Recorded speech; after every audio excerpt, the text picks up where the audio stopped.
Oke, video bonus untuk novel Heavenly Demon.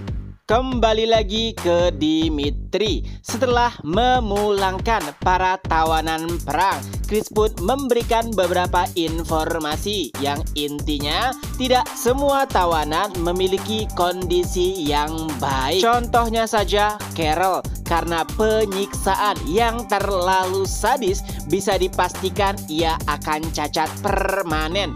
Ya, walaupun Dimitri telah memberikan perawatan terbaik, tapi karena kerusakannya terlalu berat, sulit untuk membuat Carol kembali pulih sepenuhnya. Mendengar beberapa penjelasan, lalu Roman pun berkata kepada Chris, "Aku tidak akan memaksanya, tapi tawarkan saja apakah ia ingin bergabung menjadi anggota Divisi 3 atau ingin menjadi rakyat biasa. Tapi intinya apapun yang akan dipilih oleh Carol, berikan kompensasi yang layak."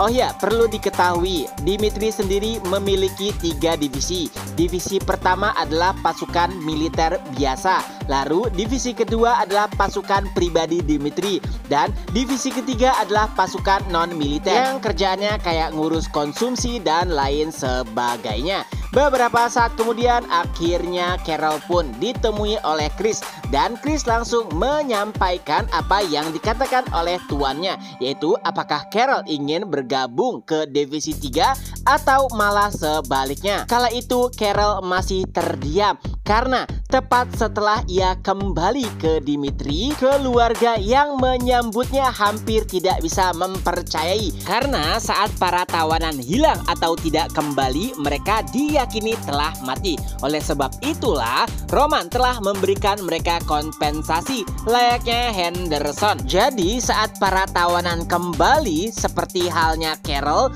tentu saja para keluarga nampak sangat senang. Di sini baik itu Carol juga para tawanan lainnya akhirnya sadar bahwa perlakuan Roman kepada bawahannya tidak bisa dianggap enteng.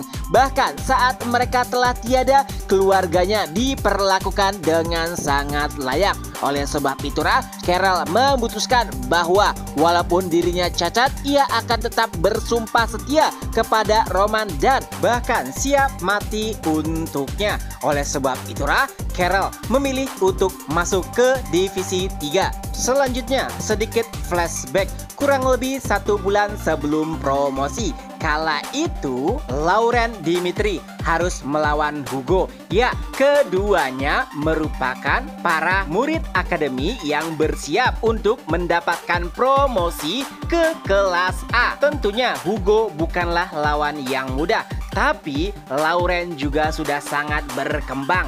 Bahkan saat keduanya bertarung, para profesor yang menyaksikan mereka hampir tidak bisa mempercayai kemampuan Lauren kala itu. Karena dahulu Lauren sangat tidak berbakat dan mereka menganggap jika mungkin saja itu adalah faktor darah. Karena sebelumnya kakaknya yaitu Rodwell juga dikenal sebagai jenius di angkatannya. Dan kali ini giliran Lauren yang dicap sebagai jenius. Tapi walaupun telah mengalahkan Hugo dan lolos promosi, Lauren sama sekali tidak merasa senang. Alasannya karena ia tidak bisa berbuat apa-apa dikala Dimitri berperang melawan Kronos. Padahal waktu itu Lauren mengajukan diri untuk ikut berperang, tapi ayahnya menolak dan berkata agar Lauren berfokus saja kepada pelatihannya. Intinya di sini Lauren masih menganggap jika dirinya sangat kurang apabila dibandingkan dengan kakak-kakaknya yang telah berjuang keras. Tapi untungnya karena pemikiran tersebut akhirnya membuat Lauren menjadi sosok yang tumbuh. Kembali ke masa kini, kira-kira beberapa hari sebelum promosi, Count Samir merupakan utusan dari kerajaan Frank. Tentu saja ia masih bingung tentang hadiah apa yang harus diberikan kepada Lauren. Dan karena ada sebuah masukan, jika kau ingin memberikan hadiah, maka tanyakan kepada salah satu profesor di akademi yang konon katanya dekat dengan Dimitri. Oleh sebab itulah Count Samir datang ke Kairo beberapa hari sebelum pelantikan. Lalu tentu saja tujuannya adalah untuk menemui sang profesor agar diberikan masukan kira-kira hadiah apa yang cocok. Tapi sebelum itu, karena si profesor ini memiliki banyak karya tulisan ataupun buku, Count Samir pun memutuskan untuk membacanya. Awalnya ia hanya penasaran kira-kira seperti apakah sosok sang profesor dengan cara membaca tulisannya. Tapi anehnya, Count Samir malah sangat tertarik dengan seluruh buku yang ditulis oleh profesor. Bahkan Count Samir menganggap jika sang profesor adalah idolanya. Oleh sebab itulah ia menjadi semakin antusias untuk bertemu sang profesor. Hingga pada akhirnya saat mereka bertemu, ternyata sang profesor adalah Henry Albert. Ya, sosok pria gendut yang dulunya sangat menyebalkan kini telah berubah menjadi profesor penuh waktu di Akademi Kairo. Dan tentunya saat pertama kali bertemu, Count Samir langsung memujinya, terutama terkait dengan tulisan-tulisan yang telah dipublish oleh Henry. Nah, tulisan-tulisan tersebut tentu saja adalah tulisan yang berkaitan saat peperangan di perbatasan selatan. Kala itu adalah debut pertama Roman Dimitri melawan kerajaan Hektor. Dan siapa sangka Roman Dimitri memutar balikan keadaan yang awalnya keputusasaan menjadi kemenangan. Itu juga yang membuat perubahan drastis Henry. Dulunya Henry bahkan dianggap sosok yang tidak berguna di keluarganya dan dengan sangat terpaksa harus mengikuti Roman di medan pertempuran. Tapi apa yang ia lihat benar-benar telah merubah hidupnya. Yang dulunya Henry tidak terlalu suka Roman, kini benar-benar menjadi pengagum sejatinya. Bahkan Henry juga menulis banyak buku yang berkaitan dengan Roman Dimitri. Tidak hanya saat kemenangan di front selatan, tapi segala sesuatu yang berkaitan dengan Roman Dimitri dan seluruh buku yang ia tulis laris di pasaran. Itu membuatnya terkenal, dihormati hingga pada akhirnya ditawari untuk mengajar di Akademi Kairo. Nah, setelah sedikit berbasa-basi, pada akhirnya Count Samir pun mengutarakan tujuannya, yaitu untuk meminta nasihat kira-kira hadiah apa yang cocok untuk diberikan kepada Lauren. Dan dengan penuh percaya diri, Henry pun berkata, "Oh, kau datang kepada orang yang tepat, karena tidak ada yang mengenal lebih baik terkait Lauren selain diriku." Nah, perkataan Henry Albert ini bukan omong kosong ya.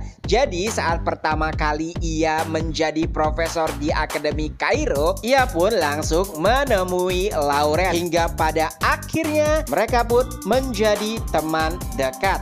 Nah, kembali lagi ke pokok pembahasan. Henry pun menjelaskan, jika kau ingin memberikan hadiah kepada Lauren, maka berikan saja segala sesuatu yang bisa membantunya untuk berkembang. Karena Lauren saat ini merupakan sosok yang haus akan perkembangan. Mendengar nasihat tersebut, tentu saja Count Samir pun langsung berterima kasih kepada Henry Albert. Beberapa saat setelahnya, Roman juga keluarganya akhirnya tiba di Kairo. Tentu saja ini berkaitan dengan promosi yang akan diberikan kepada Lauren. Tapi saat kedatangan mereka di Kairo, masyarakat nampak sangat antusias. Mereka pun bersorak-sorai, "Dimitri, Dimitri." Ya, bagi Kairo, Roman merupakan pahlawan mereka karena Romanlah yang menyelesaikan masa-masa krisis di Kairo. Bahkan Daniel Kairo, Raja Kairo, menyambut langsung kehadiran keluarga Roman. Dan setelahnya terjadi perbincangan antara Daniel Kairo dengan Roman. Nah, perlu diingat kembali ya, jadi kerajaan Dimitri adalah kerajaan yang lahir atas persetujuan Daniel Cairo, karena sebelumnya wilayah Dimitri adalah wilayah Kairo. Tapi walaupun bisa disebut sebagai negara baru, menurut Daniel mereka setara, karena berkat Roman jugalah Kairo menjadi negara yang independen, tidak lagi dikuasai oleh para pejabat-pejabat yang berlindung dari kekuatan Kronos seperti Benedict. Dan saat kedatangan Roman ini, Daniel Cairo juga ingin menyampaikan keputusannya yang berkaitan dengan nasib kerajaan Kairo. Kira-kira apakah yang dimaksud? Kita sambung lagi di video mendatang. Itu aja dulu untuk video kali ini. Ketemu lagi di next video. Bye-bye.